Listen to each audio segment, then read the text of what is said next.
徐志摩《再别康桥》的深度评析。徐志摩的《再别康桥》是一首充满情感与意象美的经典现代诗，因其语言的流畅性、情感的真挚性以及意象的多样性，成为中国现代诗歌中的不朽之作。作为一首抒情诗，它不仅是一份与康桥告别的私人情感记录，更是诗人内心情怀的象征性表达。本文将围绕诗歌的创作背景、诗人的心情与感触、诗中的意象美，以及其背后隐含的深层哲思，进行全方位的解读。一、创作背景与徐志摩的心境。1928年，徐志摩第二次赴英，短暂停留后，他再一次告别剑桥。这一次，他以一首优美的《再别康桥》，告别了他心中深爱的康桥，也告别了青春岁月中的一段美好回忆。康桥、剑桥对徐志摩而言，不仅是一个地理上的存在，更是一个情感和精神的象征。康桥是他年轻时留学的地方，也是他思想启蒙与浪漫理想逐步成型的地方。在剑桥的岁月中，他接触到西方的浪漫主义诗歌，特别是浓烈的英国浪漫诗风，比如拜伦、雪莱等人的影响，使得他的诗风更加纯粹、自由且富有想象力。然而，与康桥的告别并不只是对一座城市的告别，更是对过往理想的释然，对青春热情的一次深审回望。当他再次站在康桥河畔时，他的心情复杂，既有对过去美好时光的依依不舍，也有对现实人生的不确定与感慨。此时的徐志摩正处于情感、事业与人生迷茫交织的阶段。剑桥的回忆让他感到熟悉而遥远，仿佛梦境一般。这种虚幻与现实交融的感觉在别康桥中得到了精妙的体现。二、诗中的情感基调与抒情方式。在别康桥，全文通过简练的语言与丰富的意象，表现了一种温柔的告别之情。全诗情感基调轻柔内敛，并没有强烈的悲伤，取而代之的是一种平和的告别语气，这正符合诗人对康桥的深厚情感与对过往的珍重态度。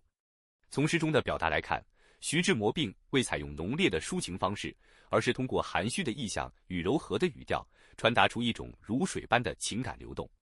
这种表达方式让诗歌中的情感具有了一种耐人寻味的深度和美感。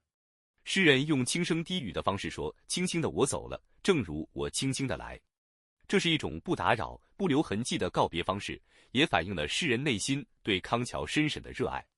正因为爱得深，所以他不忍打扰，选择了用最轻柔的方式来与之告别。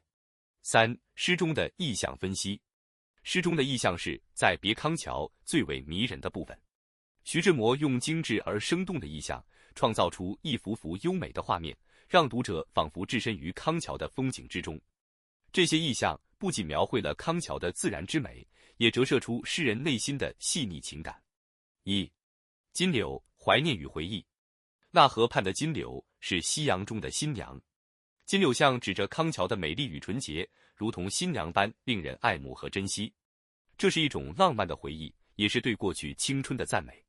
柳树在中国诗歌传统中经常象指离别，这里的金柳被赋予了一层新的意涵，既是自然的景物，也是诗人内心情感的载体。二、波光和彩虹，梦幻般的美好。波光里的艳影在我心头荡漾。诗中的波光与倒影营造出一种朦胧的梦幻般的场景，这不仅仅是视觉上的美感，还暗示着诗人内心的情感波动。在彩虹般的倒影中，诗人看到了过往的青春与梦想，却又感到它们如水中倒影般难以触及。三、柔波和清兴，流逝与依依不舍。在康河的柔波里，我甘心做一条水草。这里的柔波与水草象征着诗人与康桥的深厚联系。水草随波荡漾，虽然无法掌控河流的方向，但却融入其中，成为不可分割的一部分。这表达了诗人对康桥依依不舍的情感，以及对青春流逝的无奈感悟。四、轻舟与星辉，孤寂与永恒。那余荫下的一潭，不是清泉，是天上虹，揉碎在浮藻间，沈淀着彩虹似的梦。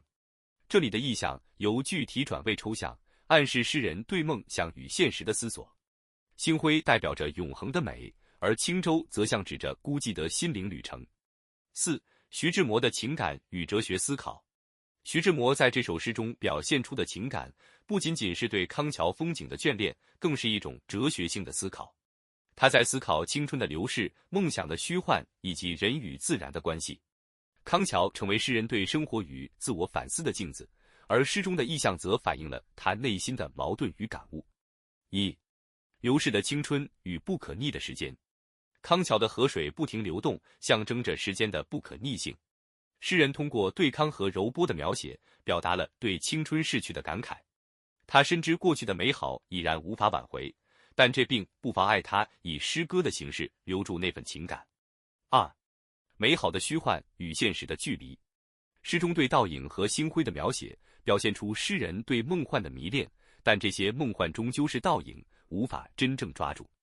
这重虚幻与现实的对立，反映了徐志摩内心对理想与现实之间矛盾的深刻认识。三、人与自然的和谐关系。诗人对康河自然景色的赞美，表现出他对自然的崇敬与热爱。他甘心做水草，融入河流之中，表明了他对自然的依附与融合，这也展现了他对生命的一种前进态度。五、再别康桥的文学价值。再别康桥作为徐志摩诗歌创作的代表作之一，不仅展现了他的诗歌才华，也对现代诗歌的发展产生了重要影响。他以流畅的语言、鲜明的意象和深刻的情感征服了无数读者，成为现代诗歌的经典范例。一、语言的音乐性。诗中的语言节奏优美，句式简洁流畅，形成了一种如音乐般的韵律感。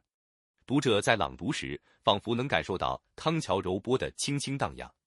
这种音乐性不仅提升了诗歌的艺术价值，也让它更容易传颂。二、意象的创新性。徐志摩在诗中运用意象的方式，突破了传统诗歌的表达手法。他将西方浪漫主义诗歌中的意象美与中国诗歌的含蓄性相结合，形成了一种独特的表现形式。三、情感的普遍性。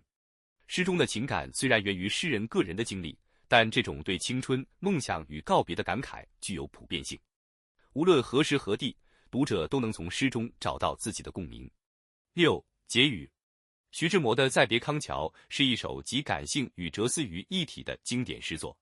诗人在温柔的语调中传递出深厚的情感，在自然的意象中注入对人生的深刻思索。这首诗不仅是他与康桥的一次告别，更是一份对青春、理想与美好的永恒怀念。在诗中，我们读到的不仅是诗人的故事，更是每个人对生命与岁月的追问与感悟。